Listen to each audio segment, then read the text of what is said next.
Bismillahirrahmanirrahim. Assalamualaikum warahmatullahi wabarakatuh.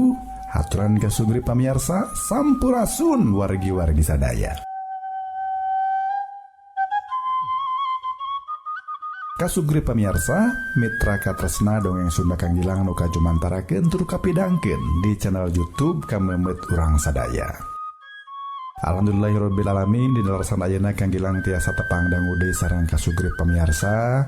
Urang baris medar carios anu enggal, anu masih nyandak latar atanapi kasang tukang sejarah zaman baheula kasugri pamirsa.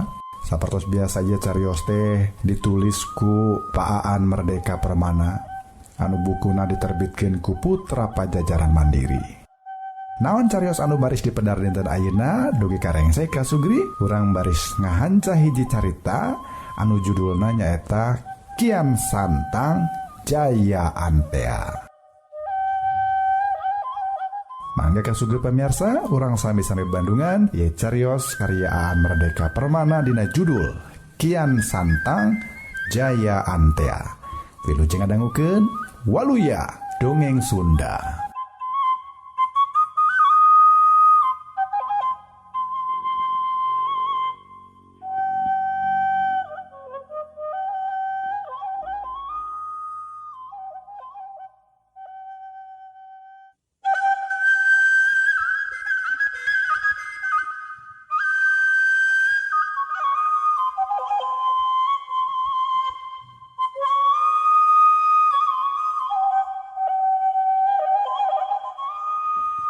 Cek pantun Bogor dina episode dadap Malang sisi Cimandiri oge kapan kieu cenah.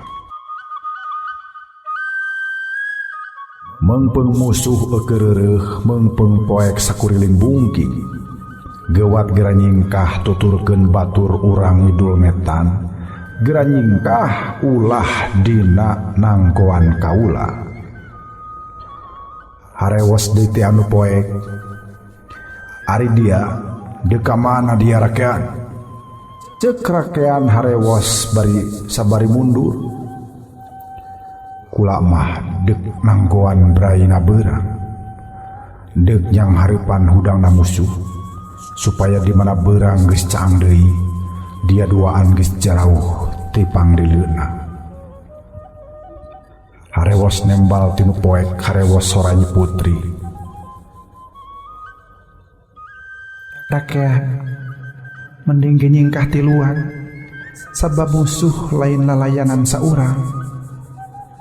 Harewos deui ti rakean, montong teuing ku sorangan.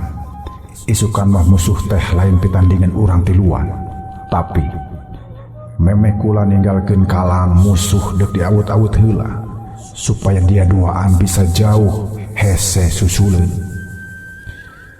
Mun eudeuh dia nanggoan, tanggoan bae ka mana karep. Nyi putri harewos deui. Rakean, kumaha amun dia kasambut? Harewos rakean sabari mundur. Awak kula jadi babatang. Hakaneun ajag disampalan, pacokeun gagak anu nyampak. Ayeuna mah dia bae gera nyingkah. Engke oge kula nyusul, tapi ulah eudeuh ngarep-ngarep. Sakali deui ti anu poek kadenge sora harewos dibarengan tindak ati-ati. Ceuk harewos hade kukula ditanggoan handapeun caringin leutik dimumunggang hunyur itu. Tunda keun sina nyaringkah, sina nanggoan dimumunggang. Urang mah urang tuturkeun kirakean. Nuturun ka lebak deui deuk nanggoan musuh harudang. Urang kocapkeun geus beurang deui. Musuh anu jarag-jag keneh geus sarurak deui. Laju breg-ambreg ngahurup rakean. Teu kacatur kumaha perangna, ngan kacatur deukeut sareupna. Bejana mah rakean teh rada kawalahan. Laju inyana ngarabut tangkal kawung carurukan, laju dibabukeun ka musuh. Ayeuna mah rada mendingan. Sakali babuk teh bisa aya belasan musuh anu ringsek kabeh tulangna. Acan deui nu katakol ku caruluk muncrat getahna. boro-boro musuh edek nubruk boro-boro ngangkat pakarang ku gagaro bae oge geus kawalahan. Atel retep saluar awak geus lain garowe deui. Getah caruluk liara tultel tepa ka anu ngadupa. Nepieun kaloba jasa musuh teu katakol teu katoel-toel acan ku curuluk anu muncrat. Teu puguh-puguh jadi arateul katepaan ateul tinu arateul nepieun ku sabab anggeus teu tahan loba musuh gagarona gugulingan bari asuk-asukan. Jiga can mahit keneh ngakaya-kayana rakyat laju ngarabu tangkal jengkol nu dipake nyayang odeng. Laju tangkal jengkol sayang tawona dikeprak-keprakeun kana musuh nu kawalahan garoganya.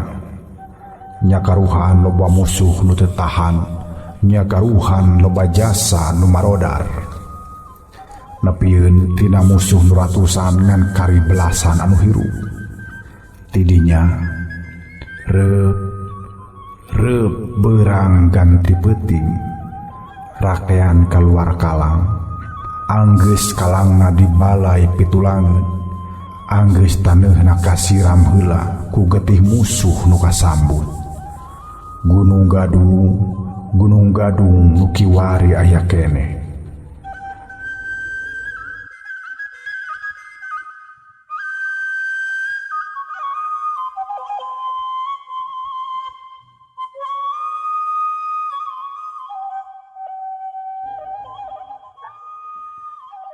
Kasugri pamiarsa mitra kaum danguan mulia, kitu tah salah sawios cerita pantun Bogor dina episode Dadap Malang Sisi Cimandiri. Mangga urang teraskeun. Rombongan rakyat Kalang Sunda anu lumpat ngidul semungulon tetela katuturkeun ku Jayaan teh sabalad-balad atawa bisa jadi Jayaan teh mangahaja sabab hayang nyusul Nyi Purnamasari. Teuing kumaha bisana nganu tetela rombongan rakyat Kalang Sunda nu keur ngawal Raden Kumbang Bagusetra teh kaawaskeun. Bisa jadi meureun Jayaan teh mah ngahajah hayang ngabeberi rombongan anu diiluan ku Nyi Purnamasari. Jayaan teh apal yen Nyi Purnamasari teh geus dipigarwa ku Raden Kumbang Bagusetra. Malah mah ayeuna keur kakandungan. Ngan teuing kumaha atuh Jayaan teh tetep masket, Jayaan teh tetep nineung. Manehna hayang menangkeun diri Nyi Purnamasari kumaha bae carana.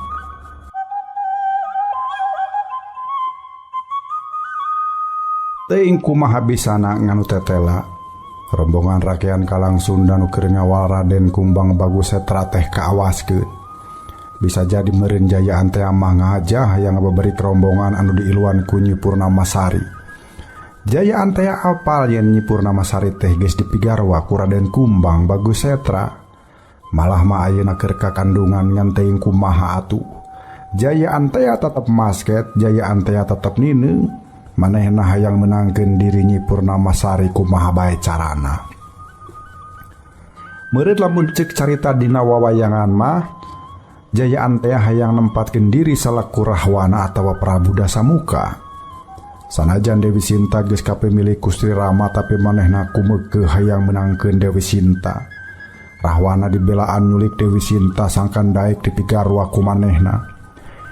Sabot nyusul-nyusul rakyat Kalang Sunda Jayaan teh meunteun maneh bari ngababandingkeun antara Rahwana jeung dirina.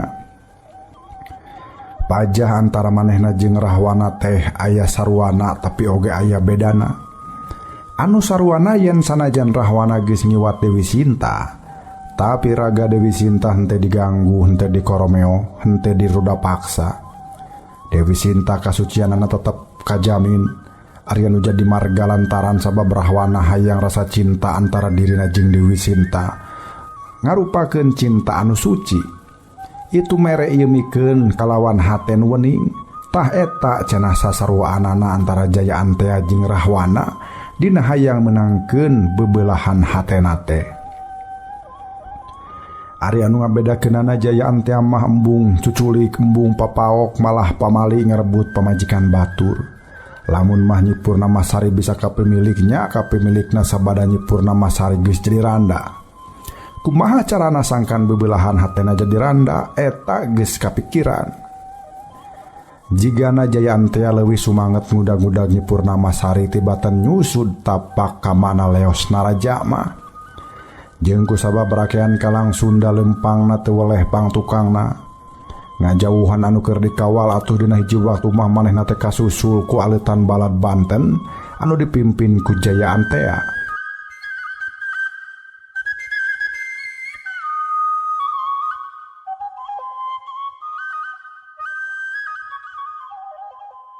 Malah tekung seliladar wae adu jontor deui rakean Kalang Sunda dikepung wakul buaya mangap ku balad Banten.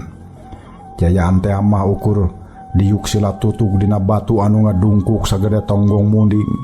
Manehna nyerengeh seuri lamun parang mireungeuh rakean Kalang Sunda kadeseh ku panarajang balad Banten. Tapi sabalikna gogodeg ambek lamun sakalina aya balad Banten anu dihampol ku dampaleungeun rakean. Tapi kang ajurah roh teu menyat deui. Jeung sabenerna ari ngayonan prajurit biasa mah rakean Kalang Sunda pasti unggul. Kuku mahabai oge darakean mah sinatria pinilih ti pajajaranana. Weureu seubeul dina nyupri ilmu kadugalan. Sokomo apanan pajajaran mah boga ilmu taktik tempur nu katelahna Ratu Ning Balasaribu. Dina yang hareupan kepungan musuh bisa ngagunakeun jurus tempur nu katelahna Asu Maliput atawa Kidang Sumeka. Lamun dikepung di tengah cai bisa ngagunakeun jurus tempur Babah Buhaya. Nah orang Banten ge sarua nyangking elmu nu dicokot tina Ratu Ning Balasaribu. Nyaho teu apal ka Sugri ngan memang ilmu kadugalan ti Banten leubeut ke rupa-rupa usik anu sakapeung mah dasarna tina pajajaran anu aya patalina jeung agama. Meureun soal ngabanding-banding mana nu pangalusna eta mah kumaha pangabisana masing-masing dina ngagerakeun elmuna ka Sugri. Nganu jelas ari pangkat prajurit biasa maha bisa meruhkeun kalangan sinatria lulusan binaya panti. Nya sabangsa akademi militer muncek zaman ayeuna mah. Jeung kuduna mah Jayantea teh henteu kudu keheul lamun prajurit biasa eleh ku sinatria pinilih dabongana manehna anu ngarasa pinter gelut kalah lalajo. Atawa moal mah manehna teh ngantep kitu apanan Jayantea mah sabenerna hayang dibantuan ku urang Banten. Sangkan dirina jadi raja pajajaran. Lain sabalikna manehna hayang mantuan Banten sangkan bisa meruhkeun pajajaran. Mati-mati gagal dina tujuanana sakurang-kurangna manehna mah teu bobor karahayuan ngalawan dulur sorangan sasama urang pajajaran. Meureun eta oge. Cek dalakon pantun dadap Malang sisi Cimandiri deui ka Sugri. Dina Lebak Pamegatan di Tegalan Gandapura rakean dikurung musuh anu bari surak manu ngaguruh ting pucung hul ti saban juru jiga aja gregag saleutan. Narubruk uncal nu kapakung tapi rakean henteu keung dina campuh pagulung-gulung. Rakean ngejat ke tengah abrulan, kujangna eueuh gagalna. Tiap musuh nu kasuduk terus namru amburadul. Aletan musuh tambah ngabrul, tambah deui hakaneun kujang, tambah deui nu cara diwadal. Tapi aletan teu eureun-eureun musuh ngabrul paburu-buru. Jiga koral diawur-urug. Cara koral turun ti gunung, wadal kujang nu pandeuri paunggul-unggul nindihan batur. Lain batur pajajaran, tapi baturna anu ngarurug. Kumaha ramena perang harita, eka catur dina galur. Mireung rakean Kalang Sunda henteu daek eleh sumabona ngelehan atuh Jayantea rikat cengkat. Ngan cengkat soteh lain eudek manglawankeun balad Banten anu geus katembong ripuh. Cangkat soteh sejang ngajak rakean Kalang Sunda yen pajah kudu elingnya pikir ulah haben bumela ka anu jelas salah.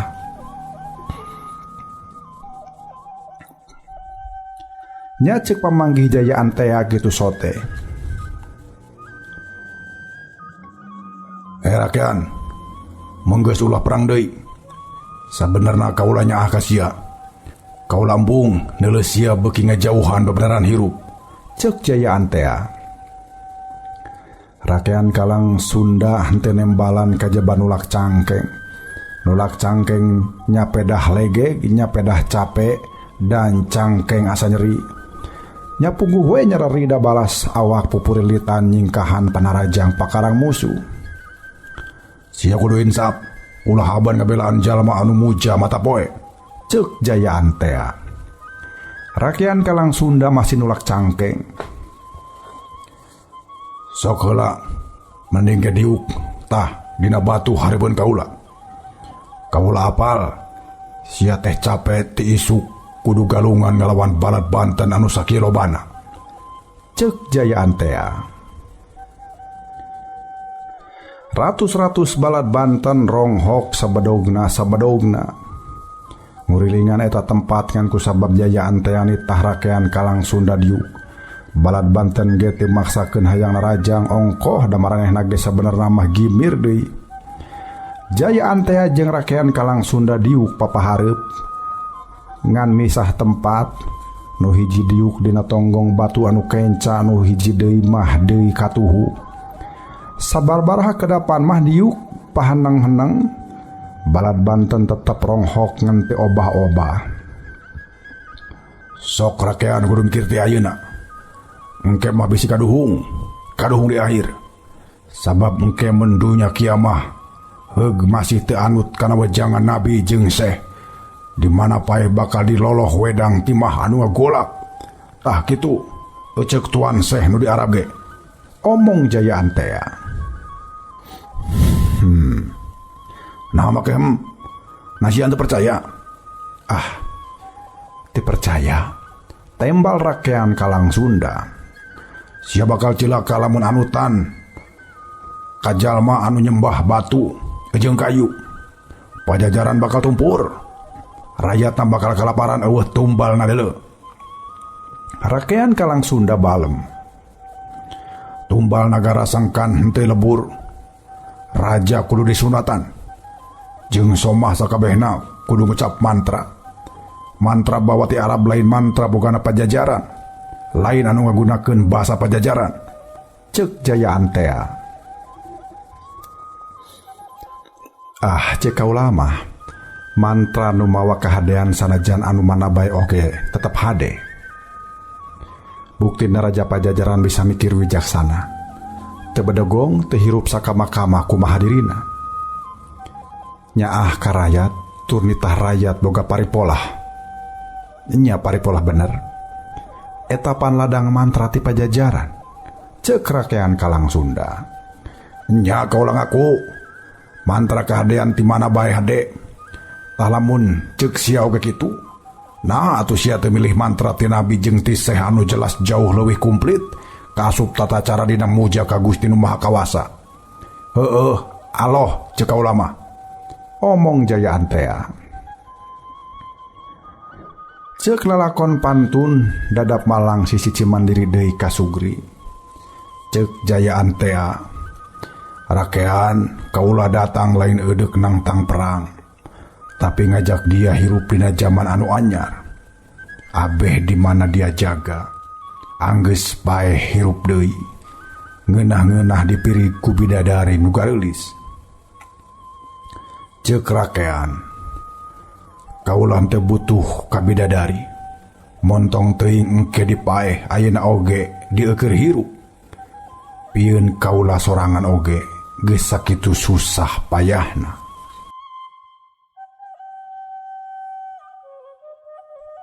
Cek kaula mah antara ageman sia jeung nu anyar. Jeung ageman karuhun Sunda teh eueuh bedana.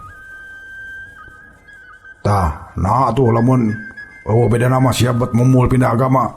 Dengkeun heula. Aing nya capek kean teh. Ceuk rakean kalang Sunda. Heuh naon? Nu dimaksud eueuh bedana teh dina muja kanu gaib. Urang Pajajaran muja ka Sang Hyang Kersa eta nu gaib.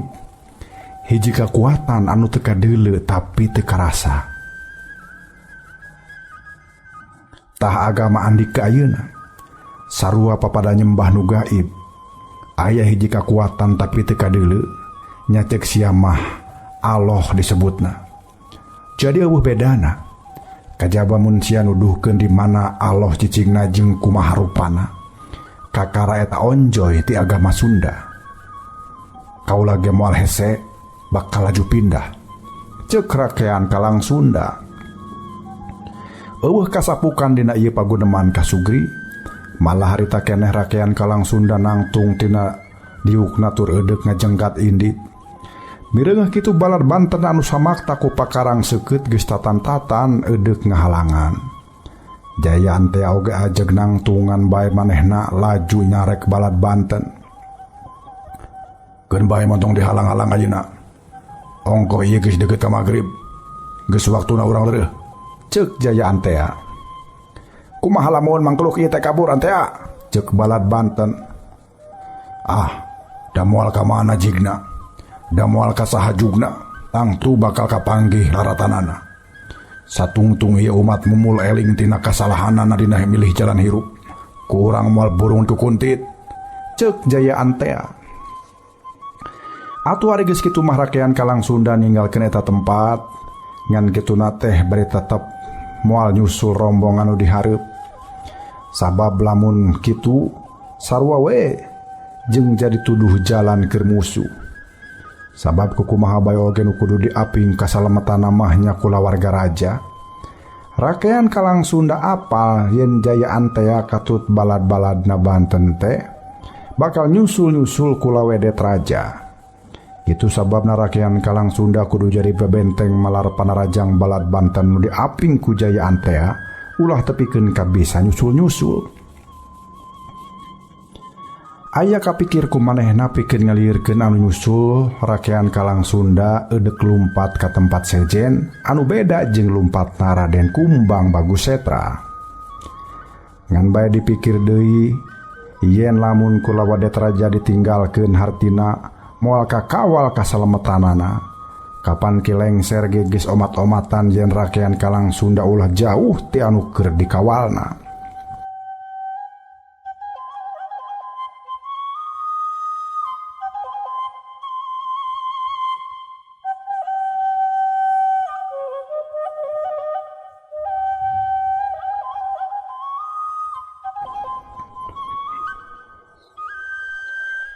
Sabab eta rakean ulah sia eudeuh keder.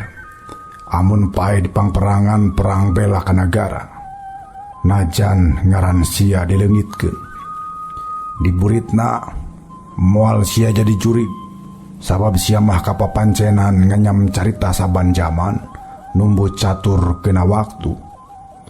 Mudu tunggu kacundukna nyaksian saniskara. Anu dijagana pasti bukti kejadian. Ayeuna rakean dengekeun ku sia. Tuh sia deuleu Nyi Putri Purnamasari jeung Den Kumbang Bagusetra. Perangna parerendeng teu galimir ku pamor keris, teu nyaringkah ku hujan panah. Tapi ngaladenan musuh ku ngarempug teu beda meong sajodo. Ngaing ayeuna mudu mantuan raja. Sia di dieu bantuan Den Bagusetra jeung jaga ku sia Nyi Putri Purnamasari ulah murag buukna salambar, ulah ngecelak ketihna sakecelak. Mun kapaksa perangna sia mudu atar, sia mah mudu mundur dina bututna aleutan, jeung di mana sia mundur tapak sia ninggalkeun kalang mudu di balayan tulang musuh jeung taneungna. Mudu kasiram heula getih nu julid. Ngaing ayeuna di kemantuan raja mihape aing Nyi Putri ulah awak inyana karagap kunu lain ragapeunana.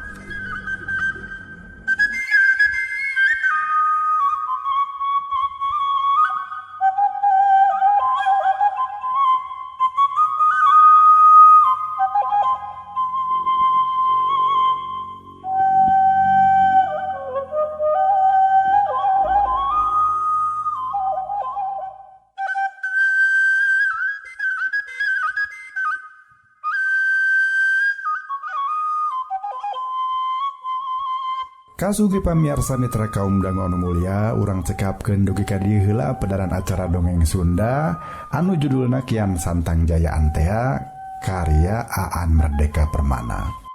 Kang Gilang ngaturkeun nuhun kana segala peratosanana, tong hilap anu teu acan subscribe terakhir toel tanda loncengna supados teu kakantun cariyos salajengna sareng diantos silaturahmina di kolom komentar. Cang urang tunda heula tepang dangu deui enjing. Assalamualaikum warahmatullahi wabarakatuh. Premios Waluya Dongeng Sunda.